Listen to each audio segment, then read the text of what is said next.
देवशयनी एकादशी, हरिशयनी एकादशी व्रत कथा महत्व।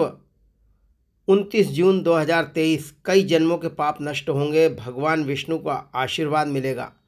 मित्रों, सादर जय श्री कृष्ण। मैं पंडित कमलेश शर्मा और आप देख रहे हैं हमारा ये यूट्यूब चैनल। बहुत बहुत स्वागत है, बहुत बहुत अभिनंदन है हमारे इस यूट्यूब चैनल में। मित्रों, देवशयनी एकादशी 29 जून 2023 को है। इसकी व्रत कथा सुनने से, महत्व सुनने से भगवान श्री कृष्ण का आशीर्वाद मिलेगा, कई जन्मों के पाप नष्ट होंगे। मित्रों, वीडियो शुरू करने से पहले एक छोटा सा निवेदन है। अभी तक आपने हमारे चैनल को सब्सक्राइब ना किया हो तो प्लीज़ इसे सब्सक्राइब अवश्य करें। मित्रों, हरिशयनी एकादशी यानी देवशयनी एकादशी, निश्चित रूप से इसका महत्व शास्त्रों में बहुत अधिक बताया गया है। पुराणों में ऐसा उल्लेख मिलता है कि इस दिन से भगवान विष्णु 4 मास की अवधि तक बलिद्वार पाताल लोक में निवास करते हैं और कार्तिक शुक्ल एकादशी को प्रत्यागमन करते हैं। इसी कारण इसे देवशयनी एकादशी तथा कार्तिक बलि एकादशी को प्रबोधिनी के नाम से जाना जाता है। आषाढ़ मास के कार्तिक तक के समय को चतुर्मास कहते हैं। इन 4 महीनों में भगवान विष्णु क्षीर सागर की अनंत शय्या करते हैं, इसलिए कृषि के अलावा विवाह आदि सभी शुभ कार्य बंद रहते हैं। धार्मिक दृष्टि से 4 मास भगवान का निद्रा काल माना गया है। इन दिनों में तपस्वी एक स्थान पर रहकर ही तप कार्य करते हैं। इस समय केवल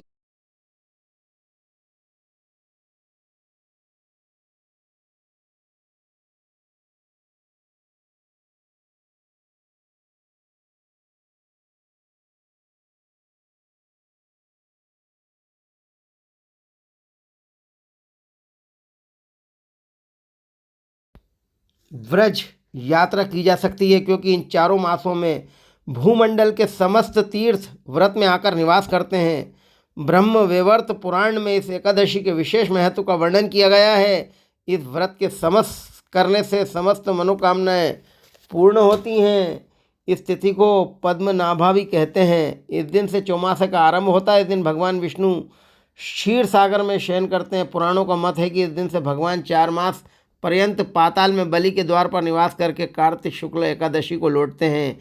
इस प्रयोजन से इस दिन को हरिशयनी तथा कार्तिक शुक्ल एकादशी को प्रबोधिनी एकादशी भी कहते हैं।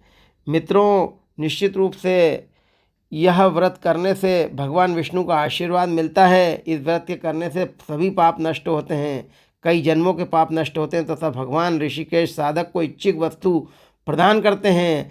आइए हम देवशयनी एकादशी की कथा सुनते हैं, श्रवण करते हैं, जिसके सुनने से भगवान विष्णु का आशीर्वाद मिलेगा और कई जन्मों के पाप नष्ट होते हैं।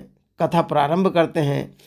मित्रों, सतयुग में मंधाता नगर में एक चक्रवर्ती राजा राज्य करता था।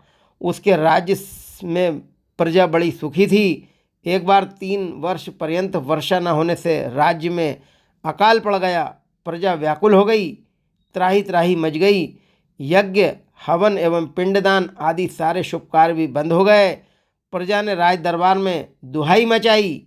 राजा ने प्रजा के दुख को समझा और सोचने लगा, मैंने कोई बुरा कर्म तो किया नहीं जिसका यह दंड हो। राजा ने प्रजा का दुख दूर करने का विश्वास दिलाकर प्रजा को संतुष्ट किया। राजा मंधाता सेना लेकर जंगल में निकल गए। ऋषि मुनियों के आश्रम में घूमना उन्होंने शुरू कर दिया। एक दिन वे ब्रह्मा के पुत्र अंगिरा ऋषि के आश्रम में पहुँचे। मंधाता के साष्टांग प्रणाम करने पर मुनि ने आशीर्वाद दिया तथा कुशल मंगल पूछकर आश्रम में आने का प्रयोजन पूछा। राजा ने करबद्ध होकर प्रार्थना की, भगवान सब प्रकार से धर्म का पालन करते हुए भी मेरा राज्य अकाल से पीड़ित है। इसका कारण मुझे मालूम नहीं, कृपया मेरा संशय दूर कीजिए। महर्षि अंगिरा ने उत्तर दिया, राजन, यह सतयुग सब युगों से उत्तम है। इसमें थोड़े से पाप का भी बड़ा भयंकर फल मिलता है। इसमें लोग ब्रह्मा की उपासना करते हैं, इससे धर्म अपने चारों चरणों पर स्थिर रहता है। इसमें ब्राह्मणों के अतिरिक्त और कोई तप नहीं कर सकता। तुम्हारे राज्य में एक शूद्र तपस्या कर रहा था, उसी कारण वर्षा नहीं हो रही है। यदि वह न मारा गया तो दुर्भिक्ष शांत नहीं होगा। पाप की शांति उसको मारने से ही संभव है। राजा ने उस निरपराध सन्यासी को मारना उचित न समझा। इसका कोई दूसरा उपाय पूछा तब ऋषि ने बताया कि आषाढ़ मास के शुक्ल पक्ष की पद्मा एकादशी को व्रत करो, इस व्रत के प्रभाव से अवश्य वर्षा होगी। राजा राजधानी से लौट आया, उसके चारों वर्णों सहित पद्मा एकादशी का विधिपूर्वक व्रत किया। व्रत के प्रभाव से मूसलाधार वर्षा हुई, धरा अन्न से परिपूर्ण हो गई, राज्य में प्रसन्न छा गई। तभी से इस व्रत का प्रचलन हुआ।